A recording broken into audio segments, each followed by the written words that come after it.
किशन अपने खानदान के साथ 30 साल बाद अपने गांव जा रहा है।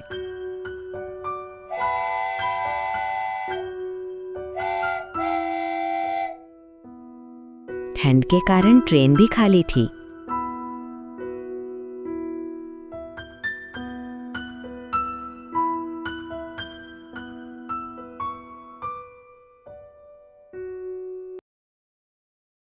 जब किशन अपने परिवार के साथ गांव के स्टेशन पर पहुंचा तो स्टेशन पर कोई नहीं था। दूर दूर तक कुछ भी दिखाई नहीं दे रहा था। चारों ओर घना कोहरा छाया हुआ था। खामोशी और सन्नाटा देखकर किशन बोला, मेरे दोस्त भोलू ने कहा था कि वो मुझे जरूर लेने आएगा। शायद ट्रेन लेट होने की वजह से वो नहीं आ सका। चलो, हम कुछ बंदोबस्त करते हैं। गांव का जो एड्रेस मुझे पता ही है, हम खुद चले जाते हैं। तभी दूर से उन्हें एक रिक्शे वाला नजर आया। भैया, सुख गांव जाओगे? आपकी बड़ी मेहरबानी होगी। मैं इस वक्त अपने खानदान के साथ स्टेशन पर अकेला हूँ और बहुत रात हो गई है और मेरा दोस्त नहीं आ सका। लगता है वो बीमार होगा या कोई मुसीबत होगी जिसकी वजह से वो नहीं आ सका। क्या आप हमें ये पास ही में सुख गांव है, वहां ले जाओगे? रिक्शा चालक ने सिर हिलाकर हाँ कहा। किशन और उसका खानदान रिक्शा में बैठ गया।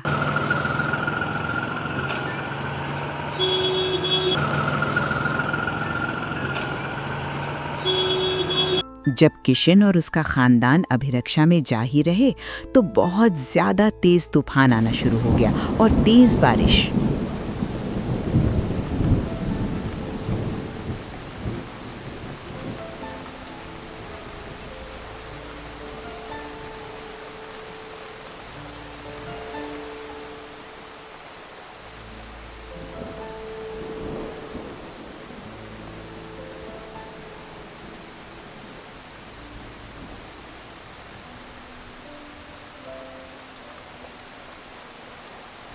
रिक्शा अपने आप चलने लगा और अजीबोगरीब रास्तों पर मुड़ने लगा और फिर जंगल की ओर चल पड़ा।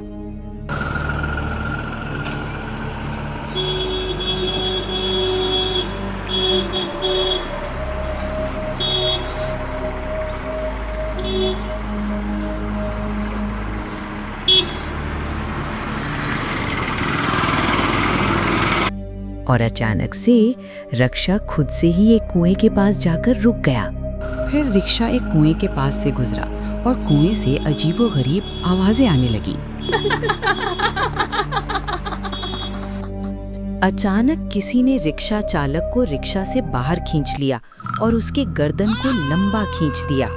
लंबे समय तक खींचने के कारण रिक्शा चालक की गर्दन इस हद तक टूट गई कि उसका धड़ उसके सिर से अलग हो गया। किशन और उसका परिवार इस पूरी घटना को देख रहा था और वे स्तब्ध रह गए। फिर अचानक किसी ने कुएं के पास एक बांस के खंभे से रिक्शा चालक की गर्दन लटका दी और अचानक से रिक्शा वाले की मौत हो गई। ऐसा लगा जैसे किसी ने उसे मार दिया हो। ये सब देखकर किशन का परिवार भय से कांप रहा था और उन्हें बहुत पसीना आ रहा था। फिर अचानक पानी के कुएं से अजीबोगरीब आवाजें आने लगती, मानो कोई मदद के लिए चिल्ला रहा हो, कोई किसी को पुकार रहा हो। किशन ने खौफजदा और कांपते हुए कहा, कौन है और क्यों हमें डरा रहा है और हमने तुम्हारा क्या बिगाड़ा है? क्यों ऐसा कर रहे हो तुम? तभी कुएं के अंदर से आवाज आई और एक बच्ची कुएं से बाहर निकली। किशन, तूने मुझे नहीं बचाना।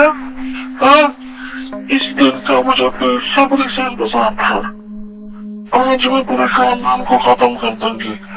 अपनी छोटी बेटी मुझे दे दे, मैंने उसे खाना है। किशन और उसकी पत्नी रोते हुए भूत से दया की भीख मांग रहे थे, लेकिन जब भूत ने इनकार कर दिया तो किशन ने पूछा, तुम मेरी बेटी को क्यों खाना चाहते हो?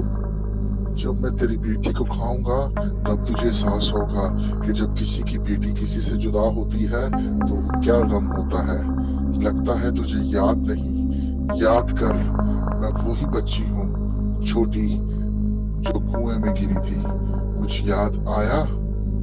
फिर किशन को 30 साल पहले की बात याद आ गई। मेरी बॉल कुएं के ऊपर है, मैं कैसे निकालूं? एक काम करती हूँ, मैं कुएं के ऊपर चढ़ के इसे ले लेती हूँ, इससे आसानी से ही निकल जाएगी। हाँ, ऐसा ही करती हूँ। बचाओ बचाओ बचाओ। फिर गांव में ये खबर फैल गई कि छोटी बच्ची कुएं में गिर गई है और सभी ग्रामीण एक साथ इकट्ठा हो गए और आपस में चर्चा करने लगे कि अब उन्हें क्या करना चाहिए। गांव वाले आपस में एक ही बात पर अड़े रहे, इसलिए वे एक दूसरे को बचाने की बात कहते रहे, लेकिन लड़की को बचाया नहीं जा सका और परिणाम स्वरूप लड़की की मृत्यु हो गई। लड़की की मौत के बाद भी ग्रामीणों को उसकी मौत की कोई चिंता नहीं थी, बल्कि वे आपस में इस हद तक झगड़ते रहे कि अंत में वे उसे मृत अवस्था में वहीं छोड़कर चले गए। यहाँ तक तब किशन और उसके परिवार ने रोते हुए उस भूतनी से माफी मांगी। तब भूत ने कहा, मैं तुम्हें क्षमा करता हूँ, लेकिन मुझसे एक वादा करो कि तुम्हें मेरा काम करना होगा। मेरा शरीर अभी भी इस कुएं में पड़ा है, मैं इसे बाहर निकालूंगा। तुम इसे आग लगा दो, जिससे मुझे मुक्ति मिलेगी, और साथ ही इस रिक्शा चालक को भी आग लगा दो। किशन और उसकी पत्नी ने मिलकर दोनों शवों को आग लगा दी।